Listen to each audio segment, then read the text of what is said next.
Welcome to the No Name Music Cast. To follow us on Instagram, go to No Name Music Cast Podcast. To send us an email, it's nonamemusiccast@gmail.com. And to visit our website, go to nonamemusiccast.com. Now, on with the show.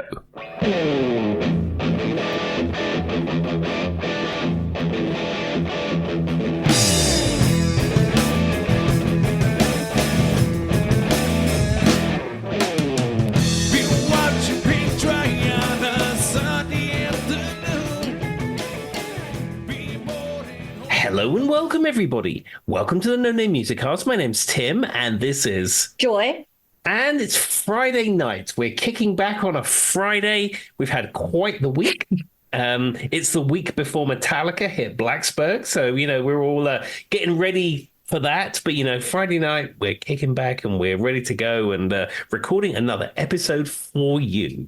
How much time off of work did you take for Metallica, Tim? One day. I'm going to be leaving work about 3 o'clock. The gates open at 4 o'clock. It's going to take me about 35 minutes to walk there. So I'm going to get there just as the gates open. At least you can leave your car. Yeah. And the show starts at 6. So it's fine. I fully intend to be buying some incredibly overpriced food and drink from Lane Stadium. Oh, I'm sure. That's just part of course when you're doing something like that. Yeah, I never complain about attraction pricing, because whether you're at a theme park, whether you're at a concert, whether you're at an event, I know it's going to be expensive. Just roll with it. Now, Charlie, on the other hand, my husband's like, nope, I'm not buying it. He'd rather starve. He's a cheap person, if anybody was wondering. He's one of, the person I'm talking about. That's Charlie. Yeah, absolutely. And you will hear him complain, I am not paying $7 for that hamburger. That's a bad example. That's pretty cheap for a hamburger, for that bag of chips. Yeah, I can tell you, in Vegas, we went to Johnny Rocker's, which is normally a sit-down restaurant type thing, but they have like a fast service counter. And this was at the Luxor in the food court area. I had a bean burger and fries. Hannah had a cheeseburger and fries, and we shared a drink, which I think was a bottle of water. It was $62. I knew that was coming. I remember there was one time, I think it was me, my twin sister, and my dad. We were in Disney World, and I think between the three of us, it was like $190. Yeah, I can honestly believe that. But again, I know what I'm getting into when I go to a theme park. Next time I go to Dollywood, and I don't know, a mineral water is $6.99. I'm not gonna. It's whatever. It is. I generally try to eat beforehand if I have the chance. You know what I mean? And that way I can save myself the money. Like, I try my hardest to not eat at the event if I can. Yeah. But such is life. If I have to and I'm hungry, I'll do what I gotta do. $17 hot dog. That's a better example than a hamburger. Well, there we are. So as we're at the very top of the episode, I believe Joy has got some music news for us. I do, and this is an interesting one. It's got a few different pieces of it. So I was going on the interwebs, and I found out that the 69th Eurovision Song Contest is set to take place. And I imagine this is how you say this, because this is how Tim says basil, but Basel, Switzerland. I have no idea how you say it, but apparently that's what it is. That's how you say basil, Tim. You say basil. I would say basil. Uh-huh. That's what I imagine how this Switzerland place is said, but it's probably not. From May 13th to the 17th, obviously, of this year. And with that being said, the top contenders are Sweden's K.A.J. Lee. I don't know what that means. With their song Bara Bada Basta. Okay. It has a bouncing 34% chance of victory. And other strong contenders are Austria's JJ with Wasted Love and France's Luan performing Mama. I don't know if that's how you say it. But with that being said, I imagine since it's French, you just say anything but the consonants. It just sounds like vowel noises. So that's all you got to do. But Eurovision has a new policy this year. They are not allowed to display anything else than their national flag, which I thought was kind of interesting. Interesting. I mean, the Eurovision Song Contest has been around for years, and I remember as a kid being allowed to stay up late to watch the Hmm. results of the Eurovision, and it used to have Terry Wogan doing the commentary on the UK version. And he was almost like an insult comic to some degree when he was doing the Eurovision thing. And, it was legendary. I've heard his audio before, so I know what you're talking Yeah, about. Terry Wogan doing the Eurovision, was absolutely legendary. And then, of course, we lost Terry Wogan, and I think Graham Norton did it, but I Hmm. haven't seen a contemporary Eurovision for a few years, and I think it's not as it was. The thing is about the Eurovision is that certainly in the 80s growing up, you didn't have a lot of exposure to European culture. Even though, France is right there. As far as media was concerned, you never really got to get exposed much to European culture. So you didn't know what music was popular in France. You didn't know what the TV show was in Germany or anything. And unless you had a direct connection to the various places in Europe, you didn't know. So you was exposed to the Swiss entry, and they all come out dressed in silver like spacemen or something. And of course, all Hmm. the Swiss are going, oh, it's Jean Paul, isn't he great? And you're like, what is this? And it was this huge culture shock Yep. that you would get to see these different entries. But, the world has changed. The world is small now. And, it's so easy to find out what's popular in various different countries, and a lot of culture is melded to some degree. So I don't think it has the same feel it did, certainly when I was growing up. I'm not sure that it does, but I do know that there are people still watching it. And some of our friends that are overseas that me and Tim have posts about it when it comes out. I know last year there was a huge controversy over the person who won, and people thought the other person should have won, and it was stolen. And then I don't know. I can't tell you the names of any of those things. I did go back and look at the costumes because I'm interested. But as American, I see Eurovision as like I don't want to say almost satirical in a way, but I do because it always has come off like almost overly ridiculous. And I never really knew if that was the point, but that's what it looked like to me. I'm coming from the country that does the most ridiculous over the top things that sound stupid, but it did because of like what Tim's saying, like the men come out dressed as spaceships and then you got a person jumping across the stage over here. It was just very interesting. And it is interesting to go back and listen to the like go back and see some of the older videos on YouTube. I've done that a few times. On your comment about Graham Northam, or what is his name, the guy who has the one you said he took over, Graham North. I think it was Graham Norton. He's a chat show host in the That's UK. insane. I've seen I've seen a lot of clips of him talking to people like, Lady Gaga or whatever. And I actually think he is an incredibly awkward interviewer. I don't Yeah, think he's good. I'm of the David Letterman or Conan interviewer school, and anyone else I'm not really that interested in. Terry Wogan, who used to Eurovision, he had a chat show for a while, and another guy called Mhm. Russell Harty had a chat show for a while. But I don't know. Obviously, they're UK hosts, but I Yeah. don't know. I think when you've seen someone like Letterman or Conan do a chat show interview, you can't better that. My thing with Graham is like, I mean, like Tim said, the world's small now. If you want to watch a show in the UK, it's pretty easy to do. And those like social media now, like people share bits from interviews all over the world. So I've seen his show, he's always sitting on the couch and he's got the people over here. He usually has two or three guests there. And he just like awkwardly leans into things.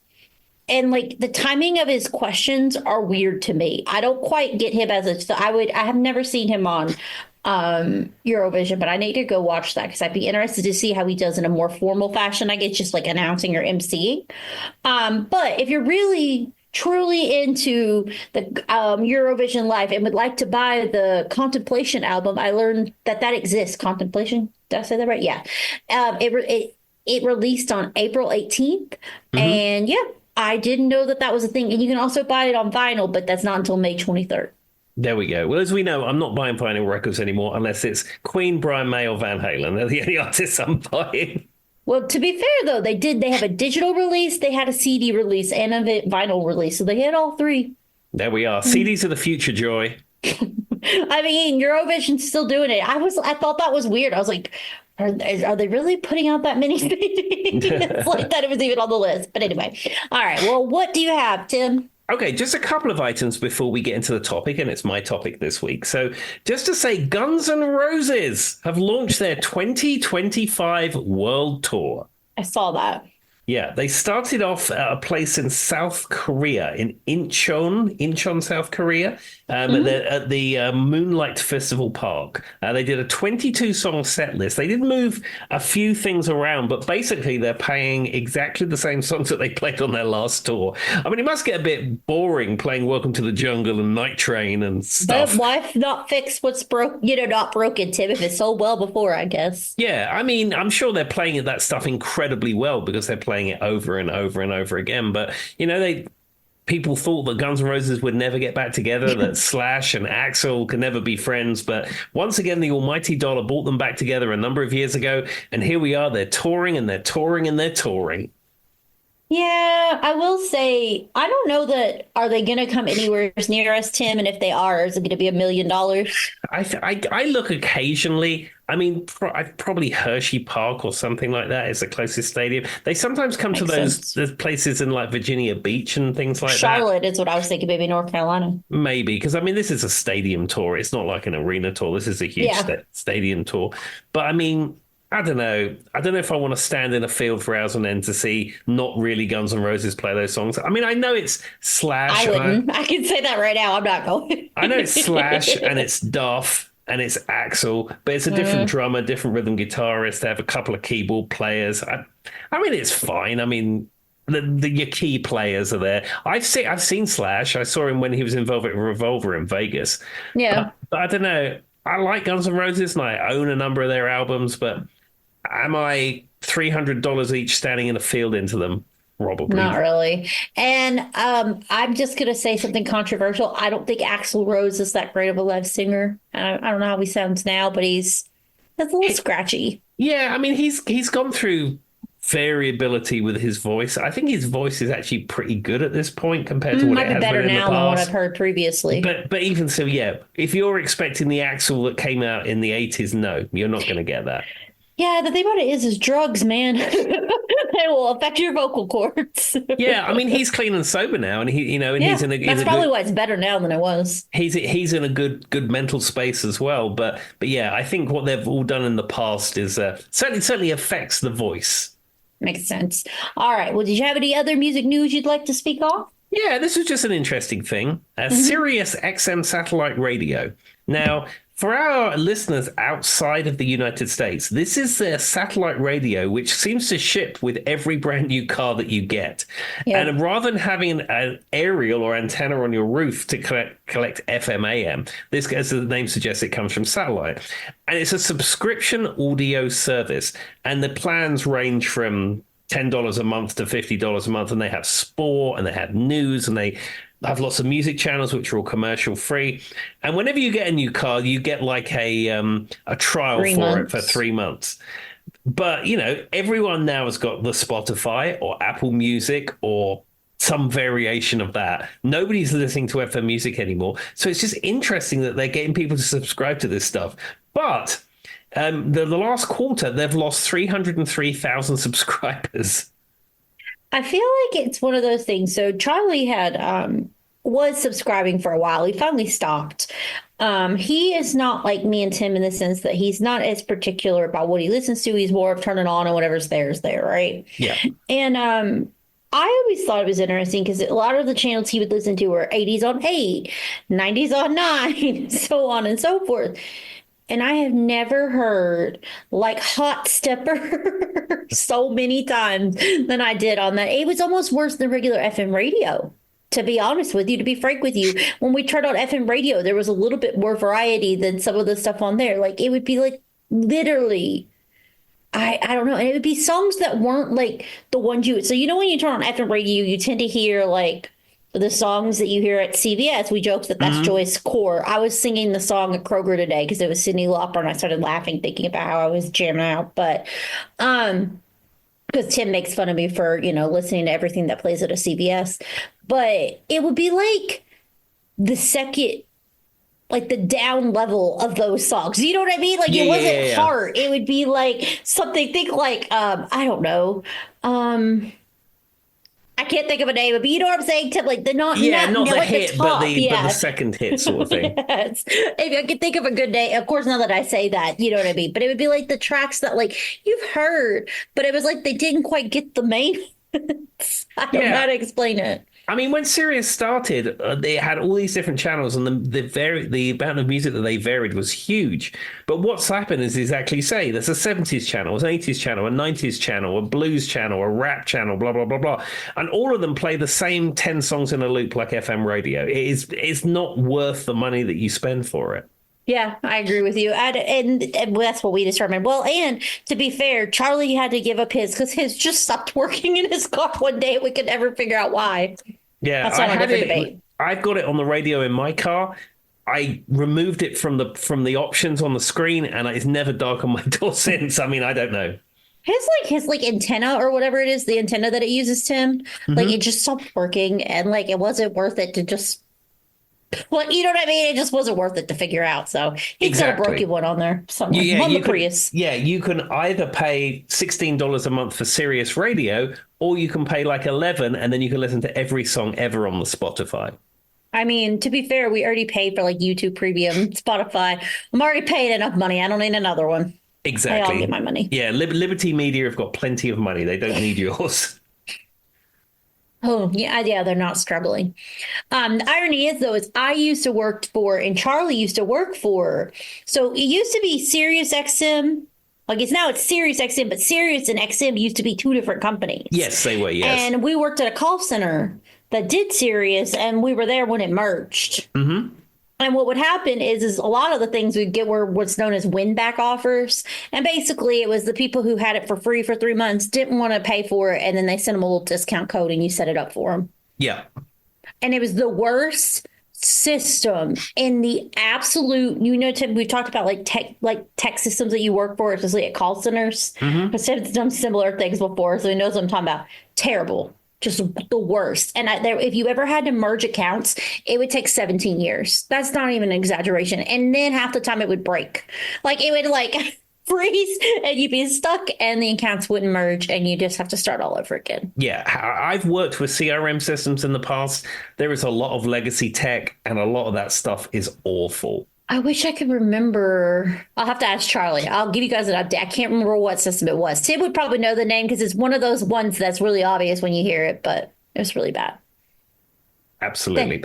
Sorry, Sirius XM call center that I used to work at if you're listening, but the system was terrible. All right. Well, what else? Is that the end of your music news, Tim? That's the end of my music news. So I'm on to the episode. So I thought this would be a test of memory as well as a test of skill, to quote Bullseye for our UK listeners. So Okay. what I've asked Joy to do is compile a list of 15 or so guitar players. We might not get to them all, but she's got a list of guitar players. I do. And we're going to do is get Joy to read out the name of a guitar player. I'm going to tell you what kind of guitar they play. I and kind I'm of gonna figured. I wrote down what kind of guitar they play. I found the information because I was curious if Tim, so we could, because what I may have used the AI thing that we're not supposed to say, Tim, and asked it to tell me the gear they use Okay. so we can compare. Yeah. And then I'm going to use my memory, and I'm going to tell you a song that they play, and then we're going to discuss. So this is we're going live. I'm not researching this or anything. It's all just coming out of my head. Okay. So I will start with this one. I have a list. I actually did more than 15. Some of these were ones that I thought of, and some of them were the things that the AI bot told me, but I was like gear because I was like, I have a feeling I'm going to be testing Tim, but I didn't tell him that. All right. So we are going to go with Vicky Peterson. Okay, Vicky Peterson is the guitar player in the Bangles. Correct. Okay. Now, she has probably used a number of instruments throughout her career, but if I had to guess, she's probably famously using a Rickenbacker. That was the first one it gave me. Is it a Rickenbacker 316? 360. Correct. There, 360. There you go. I would have to say, so there you go. And she was probably playing that either into a Fender Twin or she was playing it into a JC 120. It said, well, I don't know if this is a guitar, Tim. All I got was Fender Telecaster. That's all it says. Yeah, They gave me the Rickenbacker 360, but Yeah, Telecaster is another kind of guitar. that's what I thought. I was like, I'm pretty sure that's a guitar. She's probably more famously known for playing a Rickenbacker. But, Makes sense. But I would say my favorite song from the Bangles that she features on probably is A Hazy Shade of Winter. I'm a Manic Monday person. I know it's cliche, but I do like Manic Monday. I mean, Manic Monday is a great song. The story of the song Manic Monday, of course, is that Prince was trying to get involved with Susanna Hoffs, and rather than like some people would maybe send flowers or some people may take them on a weekend away, he wrote them a number one song. I mean, that's amazing. I learned that she works on a project now still. I mean, she still works. I think the Bangles still perform together, but she's on a project called the Psycho Sisters, Tim. I did not know that, but I'd be interested to look into it. Yeah. I have a CD in my collection of the Bangles that's actually signed by Vicky Peterson because I won it on the Pat Francis Rock Solid podcast. She was a guest on that podcast and signed some CDs, and I won it in a competition. So I have that currently in my permanent collection. Well, there we go. All right, let's pick one. I'm going to pick something that's like some of these are going to be obvious, but I'd be curious to see if Tim can name the actual what they play with. So this is Mick, not Mark, Mick Ronson. Okay, so Mick Ronson was in David Bowie's backing band, The Spiders from Mars. He famously plays a Les Paul Custom.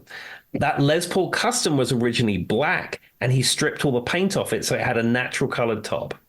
Nerd. But it literally says Les Paul Custom, and then it says he uses Marshall Stacks. Yeah, so there you go.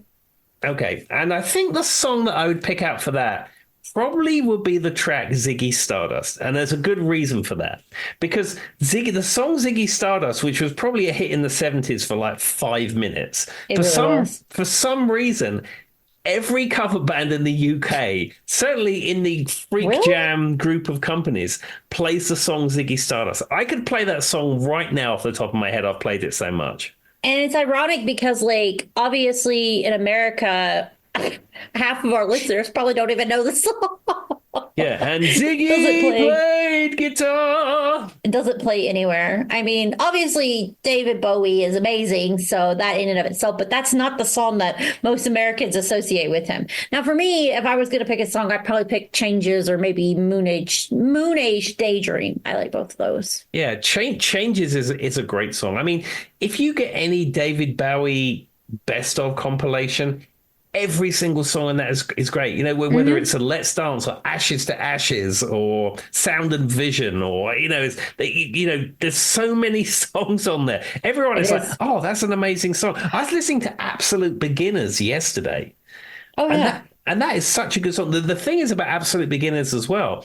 It has a female backing vocal on it that's in the background. And David Bowie, his brief to the producer and the engineer is he said he wanted a street girl. And what he meant by that is he didn't want a professional, singer to be singing backing vocals with him. He wanted someone who could sing a bit and wasn't a professional singer. And I think the engineer's sister, or it could have been, I think it was the engineer's younger sister. She had done a little bit of like stuff at school singing or been in a production or something, but was not just like a little bit of training, but not a lot. Yeah, did a little bit of singing. And she was working in a shoe shop on Saturday. That's and cool. He calls her and he says, hey, I'm in the studio with David Bowie. He wants a female singer who can sing a bit. Can you get here for 7:00? And she's like, yes. I would have just like screamed as I was running out the door, no matter what time it was. I would have went straight there. It could be 6 hours before they opened the doors. Yeah, so the vocal on it is fine, but I mean, it's not the same kind of vocal that you would get with a professional trained studio ready singer. It's somebody who's sang a little bit, who can sing in tune, but that's what he wanted. It's me, Tim. It's about what you're describing. Yeah, but that's the sound he was looking for on the track, was to have that kind of vocal and harmonizing with him. But yeah, that's a little bit of a David Bowie trivia. But yeah, I listened to that yesterday. In fact, I'm proud of her because I probably would have been so starstruck. I would have like everything I would have sang just would have been completely flat. We're completely off. You know what I mean, though? Because if you're not used to doing that kind of thing, it would have been kind of an intense moment. But I mean, he's one of those people, though, that sometimes I think Tim's right. Like he has music attributed to him that, like, the song, and then you're like, oh yeah, that is a David Bowie song. You even forget about it. There's so many different songs. Absolutely. And as we learned from the last episode, he also wrote the song "All the Young Dudes" by Mott the Hoople. We did learn that. You're right. He also wrote a lot of songs for other people. I didn't go down the rabbit hole, but I know he has. I can't think of the song Changes though without thinking, and Tim's gonna not know this reference, but maybe some of our listeners were. It was used in the movie Shrek. Oh, I know that song from Flight of the Conchords when he said, "You freaky man, Bowie, do you wear one spacesuit or do you have changes?" Changes. Well, like at one point in time in the, I don't know, like he's having like one of those life-changing moments and it's like changes turn and it's like Shrek and that's all I can see in my head now. And so, like with those movies that are iconic and once you hear that, that's all you hear for the rest of your life. Yeah. Yeah. That's what Shrek did to me. All right, well, let's pick another one. Let's go with Alex Lifeson. Alex Lifeson. Now, that is the guitarist from Rush, famously Rush for a three-piece. Now, Alex Lifeson has played a number of guitars over his career, so it depends what era. In the early era of Rush, he would be playing a Gibson ES-345, which is a white semi-acoustic hollow body type guitar. Okay. That's correct. Later on in his career, he used to be playing a PRS EG, which is a bolt-on neck Paul Reed Smith guitar, typically in black. It says PRS guitar, so I'm going to assume that's correct. Yeah, it's a PRS. The EG is a model, but it's a Paul Reed Smith PRS guitar. And then in the later years, he had a signature Gibson Les Paul model, which is an Access model, which has a Floyd Rose tremolo, which is unusual for a Gibson Les Paul, and it also has a sculpted heel. So many details. And what's funny is I don't even know if it's Tim, but like I don't find you to be a Rush super fan by any stretch of the imagination. We talked about there are a lot of people who love Rush and it's like, a cult following, but the details that you had in that make it even funnier. So this is like the surface level for Tim.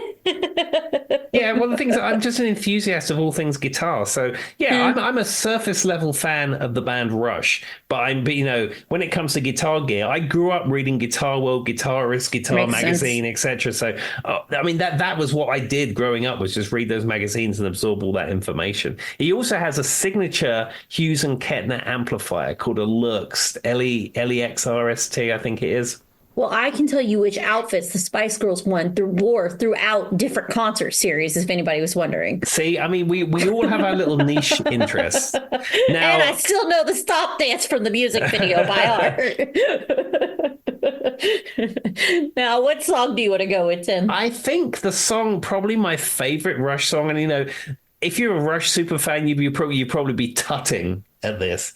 But I would have to say The Spirit of Radio. That's not bad. I was like, if he says Tom Sawyer, though, I'm jumping out the window. I mean, Tom Sawyer's a great track, but I think Spirit of Radio is such a good song. It's one of those songs that's incredibly complicated, but Rush are really good at this, making musically complicated songs accessible. So I was making a joke about Tom Sawyer because I could probably go without ever hearing it again, if I'm being honest with you, Tim. I like Limelight. If I had to pick a song, I like Limelight. I mean, that's a good track. And also just the track 2112, which is like 17 minutes long. I mean, and that is an absolutely fantastic track too. And they play with there's a lot of like arpeggios and like time signatures. You know what I mean? Like they really play into that. Spirit of Radio has got 3 key chord changes, 4 time signature changes, and there's a reggae bit in the middle. I mean, but in a 4.5 minute long accessible pop song. That's how they do it though. You have to when you're into that kind of stuff, if you really want to make it mainstream, you have to be able to wheedle it down into something that's palatable. Because like me and Tim said, just straight up guitar music is not fun for a lot of people. It isn't. And listening to someone do 74 key changes or time signature changes in one song is not always fun. Rush does a good job of it. And they're one of those bands that have like diehard fans. Like just classic. Yeah, as I said, I mean, when Neil Peart died a few years ago, I mean, the president or prime minister, I think it's the prime minister of Canada. I mean, he even put out a statement offering his condolences. I mean, they're such a cultural icon in Canada, and they have such big fans. People love Rush. I will say, I mean, Alex probably feels like he was a little overshadowed by what's that one guy's name? Geddy Lee. Geddy Lee. And Neil Peart, of course. But All right, so let's move along. This is a little bit more obscure, but Tim's British. Well, I mean, do you still see yourself as partially British? I don't know how to refer. You have a British history. I feel I have British heritage. It's heritage is the word, As yes. I've said before, I know you are more American now, of course, but yeah, I feel so much more comfortable in this country. And, even in times of turmoil, I feel so much more comfortable in this country. And the thought of, I was thinking the other day, just daydreaming about nothing, thinking about what it would be like living back in England. And I don't think it was for me. there you go. The reason I say that though is I think this band had a little bit more of a popularity in their time in the UK than they did in here, but this is Johnny Marr, Marr. Okay, so Johnny Marr, he was the guitarist from the Smiths. Correct. Now, he had a number of instruments that he is famous for. I'm assuming it's probably going to be the Gibson ES335. That one is not listed, Oh, in but I that can't case, tell you this. it's probably a Fender Jaguar or a Fender Jazzmaster. Fender Jaguar is the first one listed, and then it's a Rickenbacker 330. Yeah, I always get the Jaguar and the Jazzmaster mixed up. But I mean, I think he has played a 335. But yeah, I think if you look at some of the classic Smith stuff, he is playing a Jaguar. Or did you say Jaguar or Jazzmaster? Jaguar. You were Jaguar. correct. Your Yeah, first thing. Your instinct was correct. I say this so you've watched Jeopardy, right, Tim? Mm-hmm. I always used to laugh because when and Alex Trebek passed away, R.I.P. But my mom always made us watch Jeopardy as a kid. Every night it came on, we watched Jeopardy. We would always laugh because we would do so much better when it was like the college nights because we knew what they were saying. But I would always laugh when I would watch Alex like read it too, because the person would say the answer and it would be wrong, and he'd be like, "It is da da da." Like he knew. Like he would say it almost condescendingly to the person, and I would be like, "Of course you knew. It's right in front of you." So that's how I felt in that moment. No, sir, it is the Jaguar. What do you think? Like I wouldn't know what that looked like if my life depended on it. But Well, that's what it reminded me with saying that. a Jaguar, Jaguar and Jazzmaster. One of them has got thin pickups, and one of them has thick pickups. And I think the shape is slightly different, and the switching is different. Even my guitar nerdery, I get those two mixed up. Well, there you go. I looked at it and it looks like a guitar. That's what it looks like to me. It looks like a guitar, y'all. I can't tell you. I Googled it like I was going to be able to answer that question. I can't. What song would you like to pick from the Smiths, Tim? I would probably take the song "How Soon Is Now." I like that one. And then I also like There's a Light That Never Goes Out. Yeah, there's Panic as well. That's another great Smith song. But I think "How Soon Is Now." That's got that wobbling at the beginning. Now, what's interesting about him is he played with Modest Mouse after he left the Smiths. Are you familiar with Modest Mouse, Tim? I've heard of Modest Mouse. Now, Morrissey has continued to tour mostly solo after the breakup of the Smiths, and there's been some talk about that they might get back together and stuff. But yeah, Johnny Marr has become his own thing, and Morrissey has become his own thing. And I like Modest Mouse way more than I like the Smiths, if I'm being honest with you, because they were more popular when I was younger. But that's what I know him from more so than probably the actual Smiths. Because the thing with the Smiths is, like, I feel like we know about them now, but it's almost like in humor. Does that make sense, Tim? Like, a lot of times it's people like making fun of Morrissey, if I'm being honest with you. Well, as we know, Vic Reed's Big Night Out, he has Morrissey the consumer monkey, and Morrissey the man was not very pleased with that. Yeah, it's almost just like, yeah, that's just kind of the way it comes.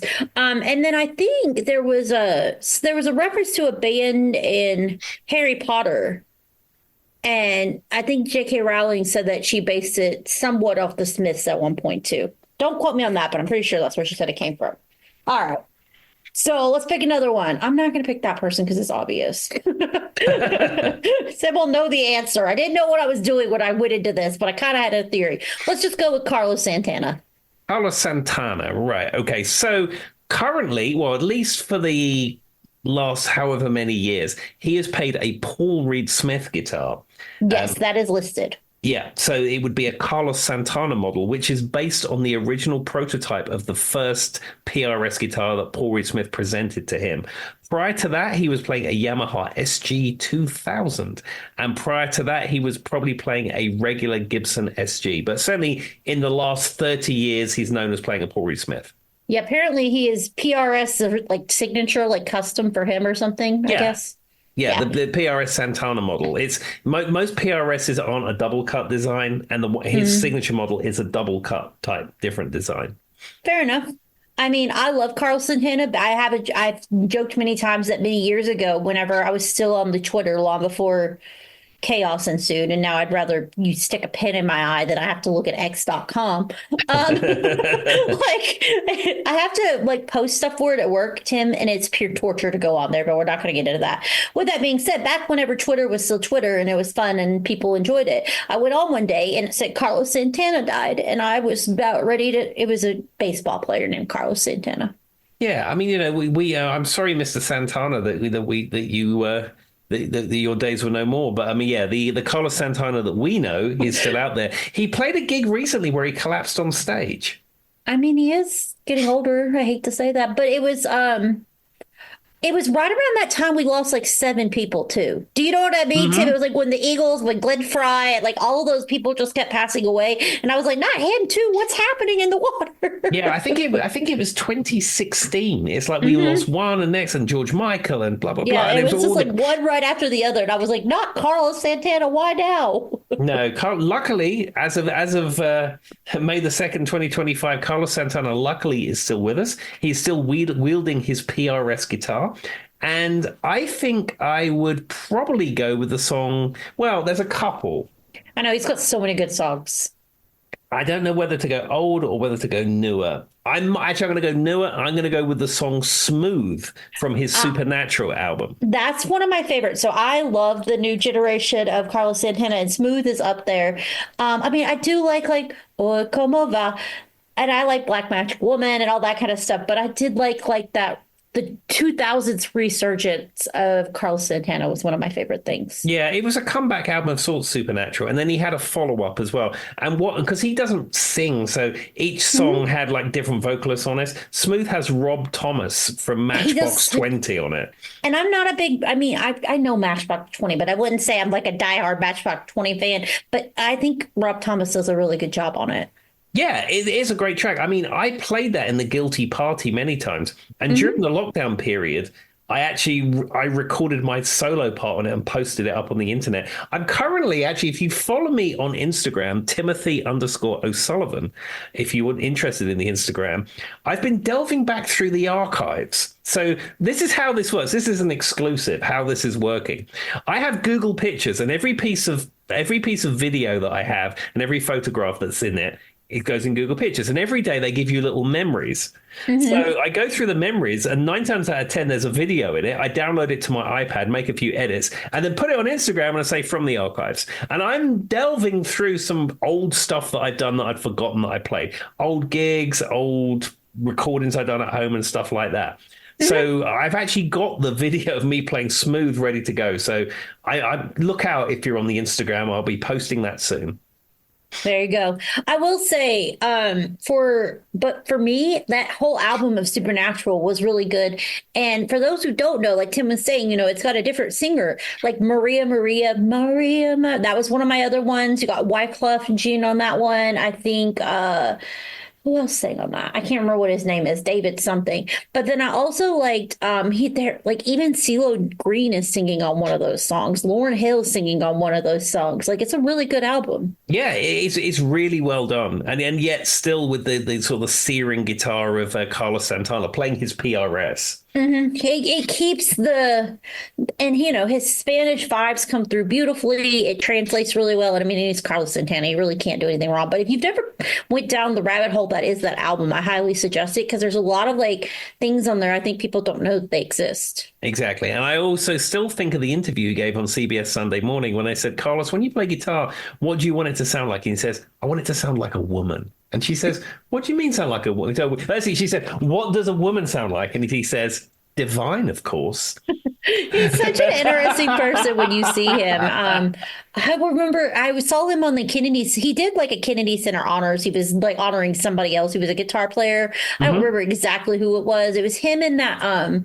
They always bring her out, Tim, when they're talking. I can't think of her name. She's like a bongo player, a female bongo player. She played on a lot of tracks in the 90s. Doesn't matter. I'm pretty sure it might have been they were honoring the Miami Sound Machine, as I think Okay. who they were honoring.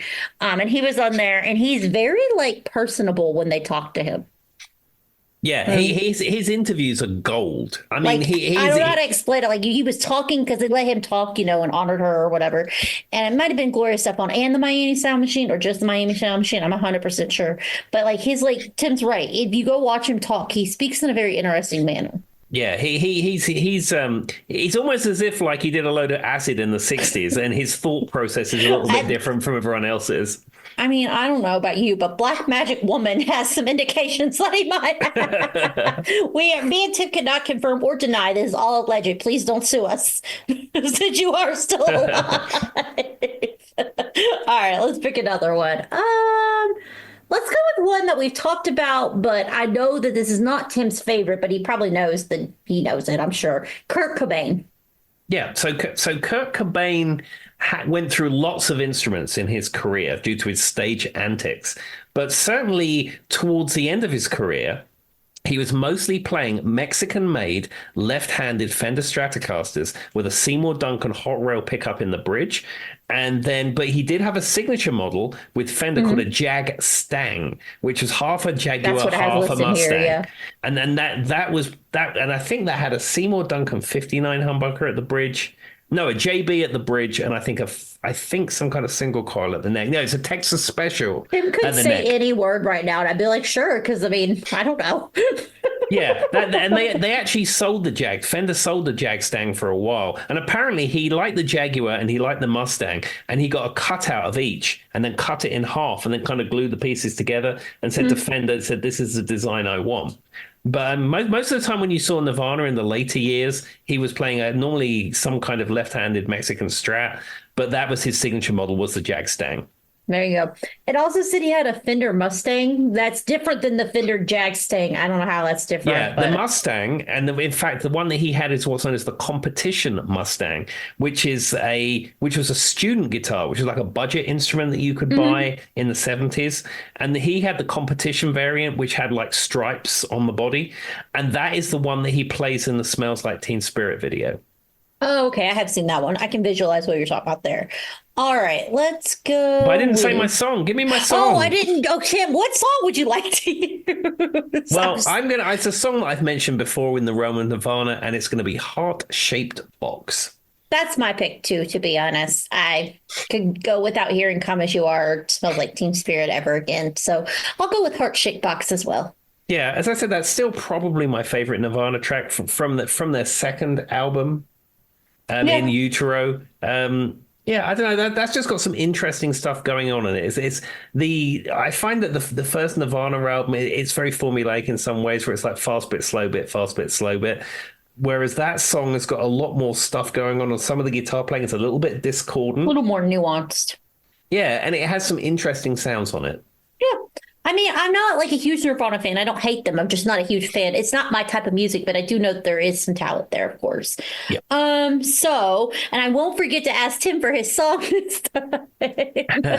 He's like, Joy, where's my song? Let's go with BB King. Okay, so BB King, throughout his entire career, mostly played a ES-335. Now that in later sort of years, probably from the 80s onwards, he played a variant of it, which was made in the Gibson Custom Shop, and all of his guitars are called Lucille. Yes, which she also has the song named Lucille too. Yeah, yeah. And the Lucille guitar is similar to a 335, apart from it doesn't have the F holes. You know, like a violin has got those cutouts that look like an F? Yeah. A 335 has two F holes on it, whereas the Lucille Oh, guitar. I've seen that visually. Okay, I know what you're talking about the now. Lucille guitar doesn't. It's completely sealed, even though it is a semi-acoustic guitar.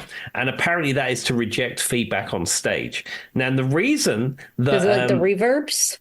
Well, it's if you play with an electric guitar on stage, it's solid. It's solid wood.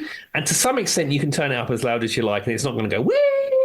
But, it will do if you add enough gain and stuff. Of But course. generally, whereas something like a Gibson 335, it's hollow. So, of course, it's more prone to feedback on stage at stage volume. So Okay, that makes sense. So by sealing the F holes, it's a method of it not feeding back in that way. Now, the reason that all his guitars are called Lucille, very early on in his career, he was playing a gig in some kind of shack somewhere.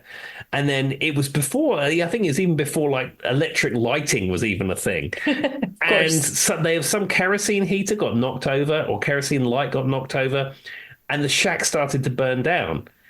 And because there was a fight going on in this particular shack, and that's Was what it one of your knocked. Moose Lodge? This sounds like what Tim's at the Moose It Lodge. could almost be. And BB King didn't want his guitar getting burned up, so he ran into this burning building to grab his guitar.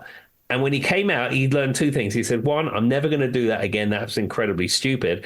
And then secondly, he found out the woman that the two people were fighting over, his name was Lucille. So every guitar he's had ever since is called Lucille. That's a great story. So it's weird you say that about the heater. So you've played at which is the one? It's not Rising Silo. It's the one where they have the pumpkin thing every fall, Tim. Oh, Sinklin Sinklin Farms. Farms. You've played in or you've been to Sinklin Farms, right? Have you I ever played there? I haven't, don't but know. I have a gig at Sinklin Farms coming up in a few months. Okay, well, when I went to see that one band that like plays everywhere that we've talked about, it doesn't matter. It's just a local band. With a previous coworker, it's a big barn, right? Big metal barn, and Yeah. then one side is like the bar to go because they have their own beers on tap there, and then the band's over here, and there's some food and whatever. There was 70,000 people. It felt like it wasn't, but it was so many people in this tiny and a barn. It's not that big, and they had a kerosene heater in the middle of all those people. And the entire time I was there, Tim, I thought I was about to witness what BB King happened, and so I was going to knock that kerosene heater over. You had drunk people going back and forth dancing with a kerosene heater right in the middle Yeah. of a barn. Yep. That sounds on point for places that I've played music. Like, who approved? There's no way the fire marshal approved it.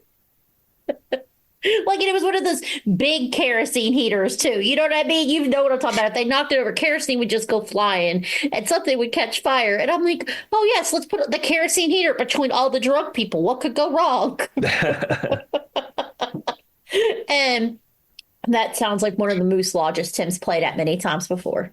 Absolutely. Well, let me pick a track. So I was going to go with The Thriller's Gone, but actually I'm going to go with a duet he did with Eric Clapton. Now, we've covered Eric Clapton a number of times, and contemporary Eric, or even Eric Clapton through the ages, as we've discussed, is not a good person. However, there are some tracks of his I like. I And separate the music from the artist with him. Yeah, yeah. And there was a song he did with Eric Clapton on an album that was called Riding with the King. And it's the title track, Riding with the King. And it's him and Eric Clapton duetting on that song. It's actually a cover, I've but never heard that. it's such a good song. I'll have to go look it up because that's one I wouldn't have. I probably would have picked Every Day I Have the Blues. Maybe if I picked the Yeah, I BB mean, King that's, song. that's a good song too. I don't know. He's one of those people that like he's got a lot of songs that you could always choose from, and he just has that distinct sound. Plus, he's BB King. So, let's see. I'm gonna pick one that I think will be a little bit of a challenge. So we're gonna skip past Brian May. I mean, Joy, we've only got about 20 minutes left. We can't get to Brian May. I mean, what do you want to know? I mean, do you want to know about the pickups? Do you want to know about how many output jacks it's had on it? I mean, what do you need to know? All right. Well, let's go with instead of Brian May because every episode is a Brian May episode on the No Name Music Cast. Let's go with Lita Ford. Okay, Lita Ford. She plays typically a BC Rich guitar. That is what it's listed as. Specifically, BC Rich Warlock. I don't know if that matters. But... She's played a Warlock, she's played a Mockingbird, and she's also played a BC Rich Bitch as well. There are three different models, but yeah, the Mockingbird is probably the one that she's most familiar with. And those were the original heavy metal guitars, if you like, in funky shapes. Yeah, that makes sense because I think about her with like the Runaways and stuff, and her guitars were always kind of eccentric. Yeah, and if you saw, like the kind of bass guitar that Gene Simmons plays, and there's like horns coming off it and stuff. Yeah. It's that kind of design of a BC Rich. Now, BC Rich, as the years went on, started making some other more contemporary, not quite over the top designs. Are those heavy? Some of them are because they were neck through designs, meaning that the neck and the body had a strip that was all one piece. I mean, a lot of those guitars were in the 8, 9, 10 pound range, which is far too heavy for my lightweight I don't back. think I'd want to carry 8 pounds for 2 hours of playing the Runaways. That just sounds like a lot. Well, my Music Mans that I play are around £7, Hmm. which is about the heaviest guitar that I can handle these days. A Gibson Les Paul is about £9, £10. Wow.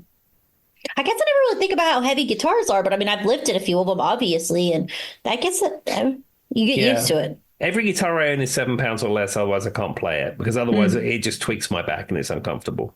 I could see that. My sciatic nerve would not be happy with me if I carried 9 pounds around. No, if I stick a Les Paul on that someone lends me to play for one song, I can feel my spine being compressed. I guess I don't really think about that, but it seems like when you said that, I was like imagining like the crazy guitars with all the designs, And I'm like, that's got to be heavy. Yeah, they are. All right. Well, anyway, what else were you going to say? I distracted you too. I think the song I will go with Lita Ford would be the track Kiss Me Deadly. Now, this was a surprise UK hit because I remember when this came out and it was a surprise it was in the charts. Because as we've said before, not a lot of rock music seemed to make it into the UK charts It's traditionally. true. But this is a track that seemed to sort of seem to get through. I mean, it was a song about partying on a Saturday night, dancing. It fits the UK vibe. Exactly.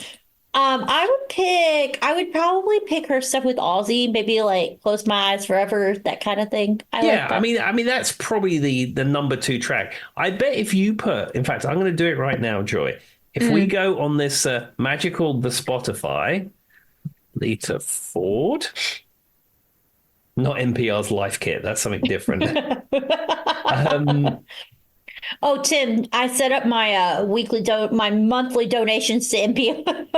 Just Fantastic. FYI. All right, continue. Okay, the actually Kiss Me Deadly is the number two play track. Kiss Me Deadly has 38.5 million streams, but Close My Eyes Forever has almost 76 million streams. I feel like that's the one I've heard more here because Ozzy, you know.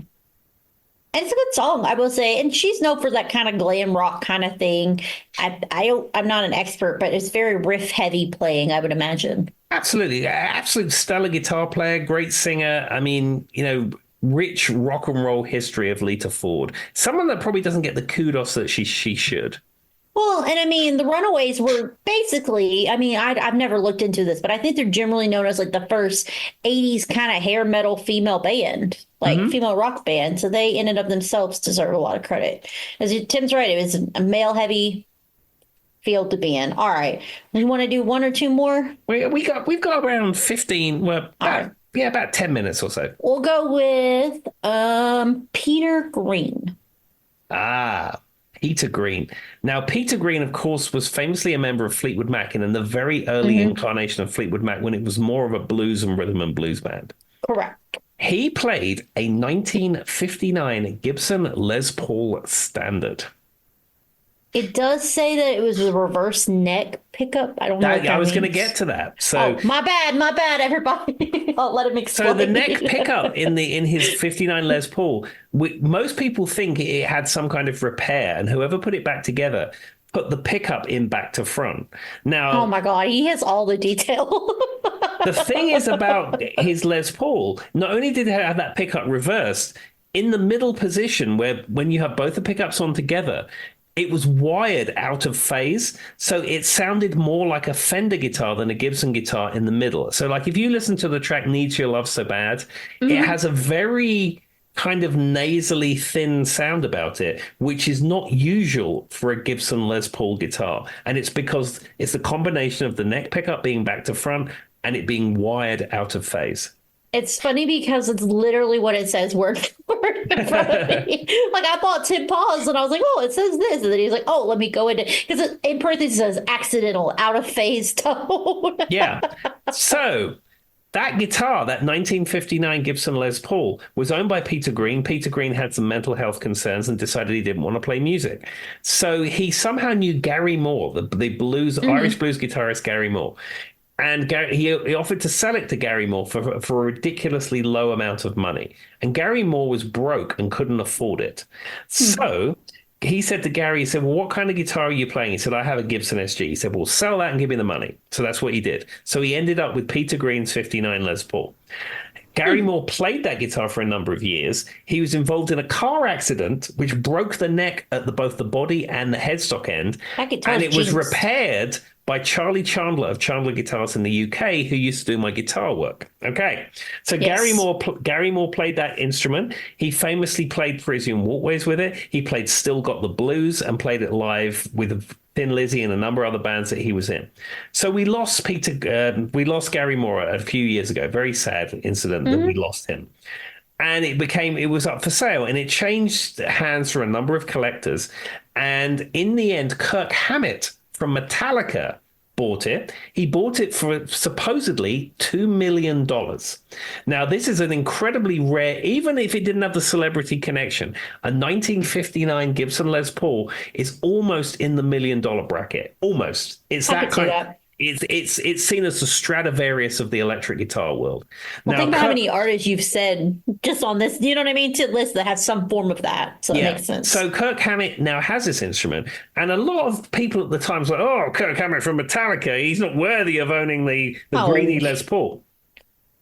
Excuse me. However, It's a guitar. Calm down, a everybody. lot of people, a lot of these collectors would have bought it And put it was up on a wall. Put it up on a wall, put it in a bank vault, never been seen again. He's gigging that guitar every night he plays. It's his favorite guitar right now. Well, you might get to see it next Yeah, week, Tim. I will get to see Greeny in Blacksburg, which is wacky because it was fixed. It was fixed up by Charlie Chandler and Q, so that's one thing, and it has that rock heritage that goes with it. But yeah, it's apparently it's his favorite guitar, and he's going out and gigging it every night, and that's what the guitar was made to do: play music and not hang on a wall. Well, it's funny you say this because something popped up the other day that was talking about Gary Moore. And I was like, Gary Moore. And then I was like, my brain started remembering the story about the guitar that you're like, I went to the guy who fixed my guitar. I was like, oh yeah, Tim, like I've heard you say this story. And as soon as I saw the name Gary Moore, it like started ringing bells in my head. And when I put this on here, I didn't think about the Peter Green connection until you brought it up. But that's funny because, and this was whenever Fleetwood Mac was more of like a blues band. I mean, I'm not super familiar with their original music, but I didn't know Peter Green did a version of Black Magic Woman. Yeah, absolutely. I'm not familiar. I didn't know that till now. Yeah, I believe that's the actual original version. It of is. It's listed. I could have put this on our episode. We actually only recorded 2 days ago, but everybody else heard last week when they hear this episode. But with that being said, I could have put that on the episode. I had no idea. I learned that, Tim, by doing this list for you. There we are. And then the track that I would pick is an instrumental track by Fleetwood Mac called Albatross. I kind of thought that's what you're going to pick because that's my top one too. If I had to pick one, I'm not super familiar with their blues work, but I've heard Albatross and Man of the World before. Yeah, and I know that's that. both great picks, but I think Albatross would probably be the one that I would pick. It has a very rich bass to it. It's such a great instrumental track.